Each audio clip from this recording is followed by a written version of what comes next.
Good morning ma'am, good morning sir. मेरा नाम नाविद खान है और मेरा क्वेश्चन ये है कि आपने फेलियर को फेस कैसे किया। जैसे आपको 3 इयर्स लग गए, आपको 5 इयर्स लग गए। जैसे हम जिस सोसाइटी में रहते हैं तो हमारे को तो प्रेशर भी और बढ़ता जाता है, तो क्या तरीका उसको फेस करने का। बहुत ही अच्छा क्वेश्चन आपने पूछा है ये। देखो, यूपीएससी की जर्नी हो या कोई भी हो, यूपीएससी तो मैं मानता हूँ सिर्फ एक एग्ज़ाम है। सबसे बड़ा एग्ज़ाम तो लाइफ का एग्ज़ाम होता है, ठीक है। और फेलियर्स जो हैं आपको हर एक कदम पे, हर एक उस पर चुनौतियाँ मिलेंगी, फेलियर्स मिलेंगे। उसको हैंडल आप कैसे कर सकते हो, वही बात आ जाती है कि आपकी पर्सनैलिटी कैसी है, आप उसको किस नज़रिए से देखते हो। आपका नज़रिया बहुत इंपॉर्टेंट होता है। जैसे मेरे 2 प्रीलिम्स नहीं हुए, गुंजिता के अगर प्रीलिम्स नहीं हुए, तो हमारा नज़रिया ये इंपॉर्टेंट था, ठीक है हम मेंस पे काम करते हैं कि जिस दिन हमारा प्रीलिम्स निकलेगा हम मेंस की साइकिल में ना फंसे रह जाएं। सो हम लोग का टारगेट एम वो था। सो मेरा मोटिवेशन ये रहता था कि मैं डायरी लिखता हूँ थोड़ा सा अपना डेली रूटीन में। उसमें जब भी मैं फेलियर हुआ था, जब मेरा पहला मॉक टेस्ट जब भी मैं दिया था, मेरे 10 नंबर आए थे प्रीलिम्स के। पहला मॉक टेस्ट, सबसे पहला जो मॉक टेस्ट दिया था, 10 से 15 नंबर। तो मैंने अपनी डायरी में लिखा था कि मेरा पहला फेलियर है, I want to celebrate my failure. अब सेलिब्रेट कैसे करोगे, मतलब मस्ती मजे नहीं करना, उसके बाद आपको सीखना है, खुद का सेल्फ इंट्रोस्पेक्शन करना है कि क्या कमी रह गई, क्या गलती रह गई। मतलब खुद से बातें करो कि खुद को देखो कि यार चलो ठीक है फेलियर मिला, ठीक है अब क्यों मिला, जो मेरी गलतियां रह गई, जो चीज़ मैंने गलतियां की हैं, कमी की हैं, उसको रेक्टिफाई करना है। अगर आप खुद को नहीं पहचानोगे, खुद से एनालाइज नहीं करोगे खुद की चीज़ों का, तो आप उसको इम्प्रूव नहीं कर पाओगे। फेलियर मतलब क्या है, failure is nothing is permanent. Failure आपका रिलेटिव है। उस फेलियर को आप उससे सीखो, उसको इम्प्रूव करो, तो फेलियर आप सक्सेस में खुद से कन्वर्ट कर सकते हो। और फेलियर जैसे मोमेंट, जैसे डिफिकल्ट टाइम्स आते हैं, जैसे प्री नहीं हुआ, ये नहीं हुआ, तो हर किसी को मुश्किलें आती हैं, बुरा तो लगता है, ये भी ह्यूमंस है, अपने इमोशन सबके पास होते हैं। सो उसमें ये रहता है कि कुछ ना कुछ एक कांस्टेंट मोटिवेटिंग फैक्टर, आपके दोस्त होंगे, आपके पेरेंट्स होंगे। मतलब पेरेंट्स और एक दो तीन जो आपके क्लोज फ्रेंड्स होते हैं, बहुत ही ज़्यादा वो आपको हेल्प करते हैं कि इन डिफ़िकल्ट टाइम्स में आप कैसे खुद को संभाल सकते हो। फिर अल्टीमेटली आप योगा करो, मेडिटेशन करो, सेल्फ बिलीफ रखो, खुद पे भरोसा सबसे ज़्यादा ज़रूरी होता है। अगर आपके पास खुद पे भरोसा है ना, जैसे मेरे को था कि ठीक है नहीं हो रहा है, ये नहीं हो रहा है, लेकिन मेरे को पता है कि मेरे अंदर काबिलियत है, सेल्फ बिलीफ है, अगर मैं लगा रहूँगा तो आज नहीं तो कल होके ही रहेगा। सो ऐसा जुनून और ऐसा डेडिकेशन होना चाहिए, मोटिवेशन होना चाहिए खुद के पास।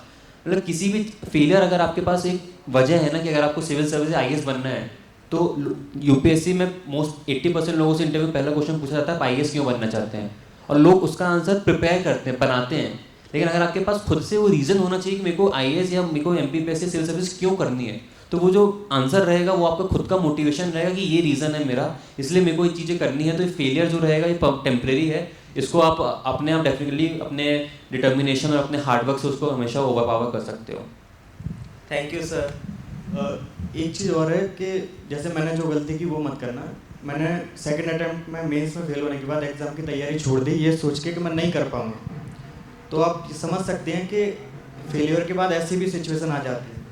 अगर मैं मान लो दोबारा से वापस नहीं आता एक साल छोड़ने के बाद, तो शायद मैं सिलेक्ट भी नहीं हो पाता। और वैसे ही मैंने बीए किया तो मैं क्या ही करता। तो कहने का मतलब ये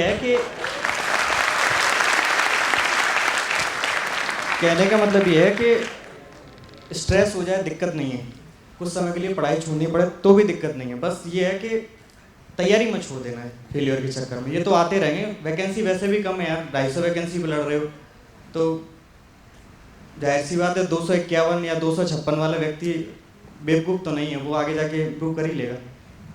थैंक यू सर। मैम आपकी राय क्या है, क्योंकि आपको 5 इयर्स लगे हैं और as a female Indian society में भी बहुत प्रेशर पड़ता जाता है, तो आप कुछ बता दीजिए। प्रेशर एक्सटर्नली बढ़ेगा, but I think somebody here gave a speech, I think Varsha ma'am, and उन्होंने बोला कि पेरेंट्स आपके लिए इंसुलेटर का काम करते हैं। तो मेरे लिए भी वही था, प्रेशर पूरा उन्होंने लिया है, क्रेडिट्स टू देम, वो यहाँ बैठे भी हैं। तो वो आपको, अगर आपके पेरेंट्स को लग रहा है, आपके फ्रेंड्स, आपकी फैमिली को लग रहा है कि आप ऑनेस्टली मेहनत कर रहे हो, तो वो आपके लिए वो सोसाइटल प्रेशर ले लेंगे। आप वैसे भी बाहर नहीं निकलते, मैं नहीं निकलती थी, तो मैं सोसाइटी से इतना मिलती ही नहीं थी कि वो मुझे प्रेशर दें। तो आप अपने ऊपर खुद प्रेशर लेते हो आधे से ज़्यादा, बिकॉज लोग बहुत कम मैटर करते हैं लाइफ में, और वो आपको कभी डिमोटिवेट या प्रेशर नहीं करेंगे, वो आपको हमेशा मोटिवेट करेंगे। एंड फेलियर्स की बात करूँ तो मेरे लिए, मैंने सोचा था, my first was with college, first attempt, तो तब मैं बहुत ज़्यादा प्रिपेयर्ड नहीं थी एंड आई न्यू कि UPSC is a tough nut to crack and उसको एग्ज़ाम को रिस्पेक्ट देना बहुत इंपॉर्टेंट है। तो मैंने सोचा था मैं 2-3 साल एटलीस्ट 3 अटेम्प्ट्स मैं जेन्युइनली मेहनत करके लूँगी।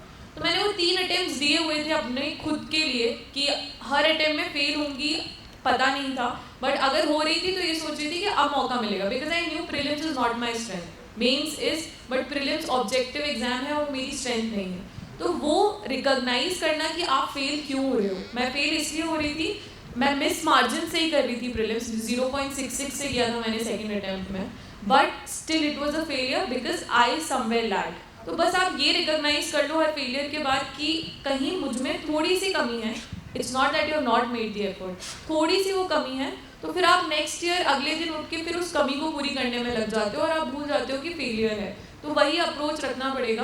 और बाकी मैं निष्काम कर्म योग में बिलीव करती हूँ, तो फेलियर और सक्सेस दोनों को equally low and just keep doing what you are suppose to do as a student. You are suppose to study, so keep doing that and इधर नहीं कहीं और, but you will definitely be successful.